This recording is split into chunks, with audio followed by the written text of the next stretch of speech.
Salut les amis, je pense que vous portez bien.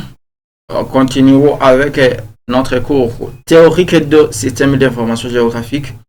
Aujourd'hui, c'est le quatrième chapitre qui consiste au système de référence et projection cartographique. Les systèmes de référence et les projections cartographiques sont essentiels dans la cartographie et les systèmes d'information géographique. Ils permettent de localiser des objets sur la surface terrestre et représentent ces objets sur des cartes. Cette section aborde des systèmes de coordonnées, les projections cartographiques ainsi que la transformation des coordonnées. Commençons premièrement par les systèmes de coordonnées, qui sont les systèmes de coordonnées géographiques ainsi que les systèmes de coordonnées projetés. Premièrement, les systèmes de coordonnées géographiques, qui sont basés sur un modèle sphérique de la Terre. Le système est utilisé avec les coordonnées angulaires pour définir des points, des positions en termes de latitude nord-sud, ainsi que de longitude est-ouest. Les unités utilisées sont principalement que les coordonnées sont exprimées en degrés, mais peuvent être également converties en radians. Concernant l'usage de systèmes de coordonnées géographiques,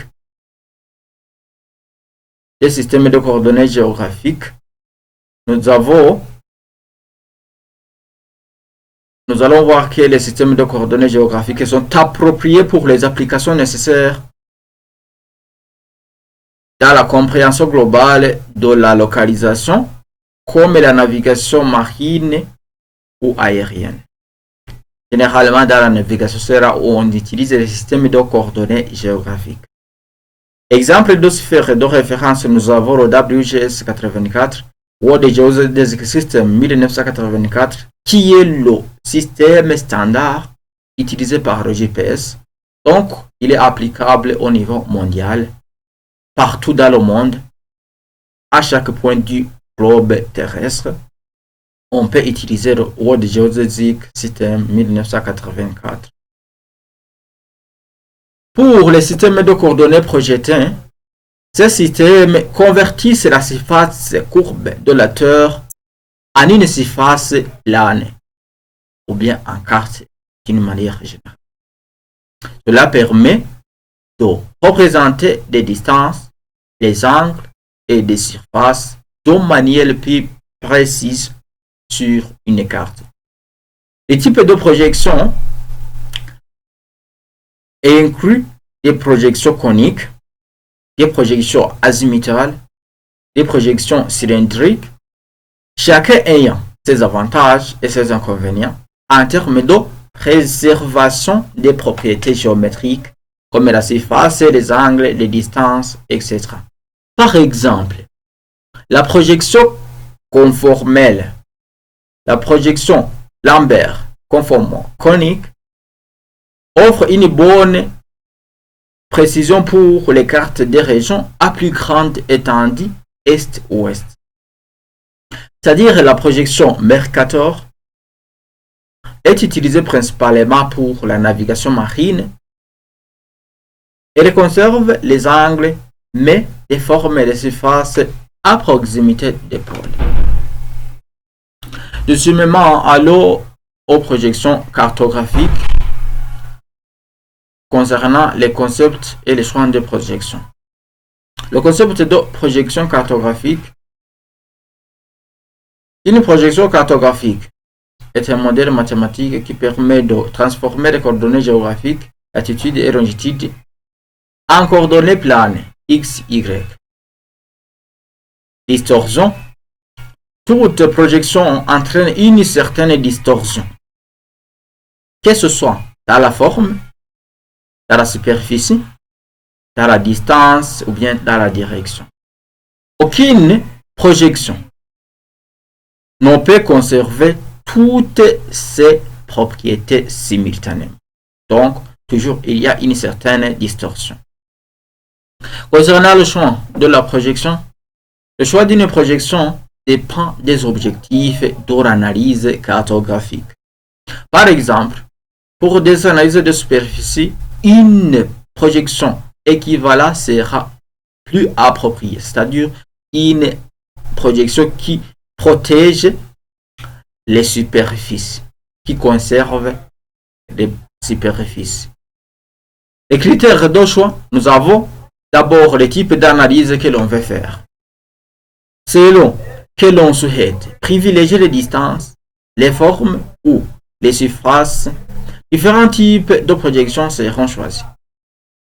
Par exemple, la zone de couverture, certaines projections sont plus adaptées aux zones spécifiques, comme la projection stéréographique pour les pôles. Ainsi que les aspects visuels, selon le public ou bien l'usage de la carte, certains choix esthétiques peuvent orienter le choix de la projection. Donc, selon les critères de choix, nous avons les types d'analyse que l'on veut faire, la zone de couverture que l'on veut cartographier, ainsi que les aspects visuels. Alors, au troisième point qui concerne la transformation de coordonnées et de systèmes de référence. Transformation de coordonnées, comme définition, le processus de conversion des coordonnées d'un système de référence à une autre, c'est ce processus que l'on appelle transformation de coordonnées. Cela est souvent nécessaire lors de l'intégration de données provenant de diverses sources. Application inclut la conversion de données géographiques vers le système projeté et vice-versa. Ou la transformation de coordonnées entre différents systèmes de référence d'un ellipsoïde à une autre. Donc, la transformation de coordonnées est utilisée pour changer le système de référence, changer le format de coordonnées, etc., etc. Les méthodes utilisées, nous avons les paramètres de transformation, utilisation de coefficients géodésiques pour ajuster les coordonnées. Le BLH AXY. Conversion dorée à l'aide d'algorithmes géométriques basés sur des modèles de projection spécifiques. Les systèmes de référence qui sont un ensemble de coordonnées et de paramètres qui permettent de spécifier la position d'un point dans l'espace. Les systèmes peuvent être géodésiques, c'est-à-dire basés sur un modèle sphérique de la Terre, ou bien localisés qui utilisent un datum local. Par exemple, datum géodésique WGS 84 ou bien NAD 83 North American datum 1983 qui servent de référence pour les systèmes de coordonnées. Nous avons aussi l'autre exemple qui est le datum local utilisé dans des contextes spécifiques comme le Paris JP qui est géodésique parisienne pour des projets locaux en France. En conclusion, les systèmes de référence et de projection cartographique sont des éléments cruciaux dans la cartographie moderne et les SIG. La connaissance et la compréhension des systèmes de coordonnées, des projections cartographiques et des transformations de coordonnées sont essentielles pour une analyse géospatiale précise et efficace. Et choix judicieuse, réfléchi, de projection et de systèmes de référence peut améliorer la qualité des analyses et la pertinence des résultats obtenus.